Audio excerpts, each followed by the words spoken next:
자, 이런 가운데 윤석열 전 대통령이 국민의힘에서 자진 탈당할 수 있다는 가능성이 제기되고 있습니다.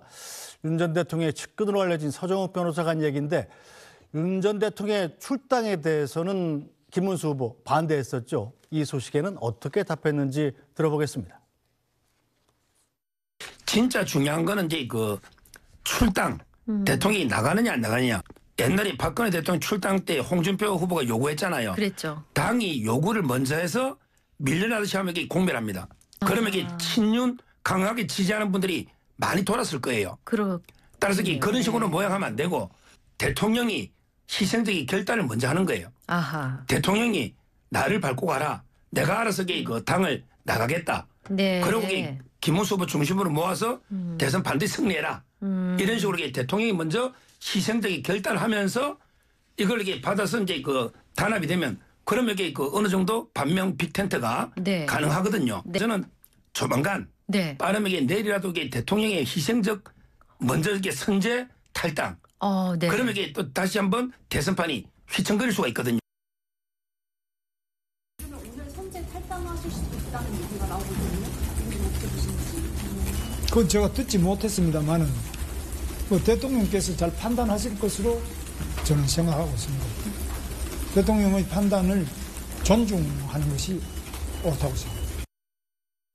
네, 자 정광재 대변인 어떻게 봅니까? 이 서정욱 변호사가 윤석열 전 대통령하고 많이 친한 모양이죠? 네, 서정욱 변호사가 유튜브 활동을 통해서 다양한 용산의 메시지들을 대중들에게 전달하는 역할을 과거 집권 시절에도 했고요. 탄핵 과정에서도 해왔기 때문에 저는 서정욱 변호사가 하는 이야기들에 어느 정도의 신뢰성은 있다고 생각합니다.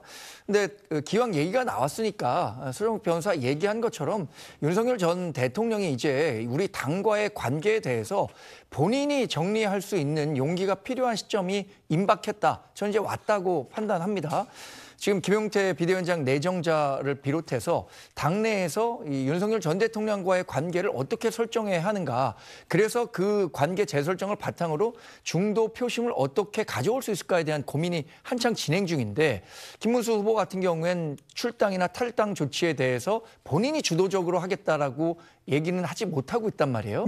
그렇다면 지금 후보나 당 지도부의 부담을 덜어준다는 측면에서는 윤 전 대통령의 결단이 가장 좋은 방법이 될 수 있는 것 아닌가. 앞으로 남은 대선 과정에서도 그 결단이 결국에는 우리 당에는 부담을 덜어주는 쪽으로 저는 귀결될 수 있다고 생각합니다. 네, 전용기 의원 어떻게 봅니까? 서정욱 변호사 얘기는 윤석열 전 대통령이 자진해서 탈당을 하면 대선판이 휘청일 수 있다 이렇게 얘기를 했던데 민주당에서는 어떻게 봐요? 지금 큰 도움이 되겠습니까? 윤석열 전 대통령이 이렇게 언론에 나오는 것 자체만으로도 윤석열 전 대통령에 대한 향수를 불러 일으킬 수 있기 때문에 중도층에는 국민의힘한테 더 소모력이 없어지는 것 아닌가 하고 평가할 수 있을 것 같습니다. 기본적으로 윤석열 전 대통령이 어떠한 결정을 하든 지금 사저 정치를 하고 있다라고 하는 비판은 면하기가 어려울 것 같습니다. 저렇게 가깝다고 소문난 이런 변호사까지 나와서 정치권에 대한 메시지를 던지고 있기 때문에 국민 여러분들께서 보시기에는 어떠한 생각이 드실지는 사실 감히 판단하기 어려울 정도로 보울성 사나운 모습을 이렇게 계속적으로 보이고 있는 것 아닌가 하는 의심이 들 수 있는 것이고요. 사실 이 또한 정치적 계산에 불과하다고 보는 겁니다.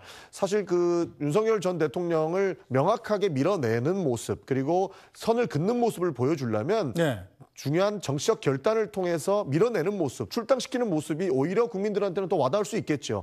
그러나 이 또한 윤석열 전 대통령의 결정에 의해서 나를 밟고 가라라고 생각하는 것이 과거에 있었던 정치의 병폐들을 답습하는 것에 불과하기 때문에 저는 오히려 있든 말든 둘 다 나오든 안 나오든 미디어 자체에 윤석열 전 대통령이 거론되는 것이 오히려 국민의힘에게는 더 부담이 될 것이다. 그리고 그 정치적인 결단을 하기에는 윤석열 전 대통령 입장에서도 앞으로 남은 재판이라든지 이런 정치적 상황들 때문에 하기도 어려울 것이다. 저는 그렇게 평가를 합니다. 네, 정광재 대변인 나와 있으니까 한동훈 전 대표 얘기를 안 할 수가 없네요. 한동훈 전 대표가 지금 김문수 후보한테 몇 가지를 요구하지 않았습니까? 그중에 가장 중요한 게 윤석열 전 대통령 부부와 절연을 선언하는데 윤 전 대통령이 스스로 탈당을 한다면 김문수 후보로서도 상당히 좀 입장이 가벼워지고 한동훈 전 대표가 선거운동을 도울 명분도 생기는 것 아닌가요? 뭐 그런 측면에서 많은 고민을 하고 있을 거라고 생각합니다. 한동훈 전 대표를 경선 과정에서 도왔던 분들도 결국에는 선거운동에 한 전 대표가 나서야 하는 것 아니냐라는 얘기들을 많이 하시는 걸로 알고 있고요. 다만 그 전제가 지금 앵커께서 말씀하신 것처럼 윤석열 전 대통령과 언제까지 국민의힘이 함께 갈 수 있느냐. 그럴 경우에 우리가 중도로 가야 하는 그 걸림돌이 될 수 있다는 인식은 명확히 갖고 있거든요.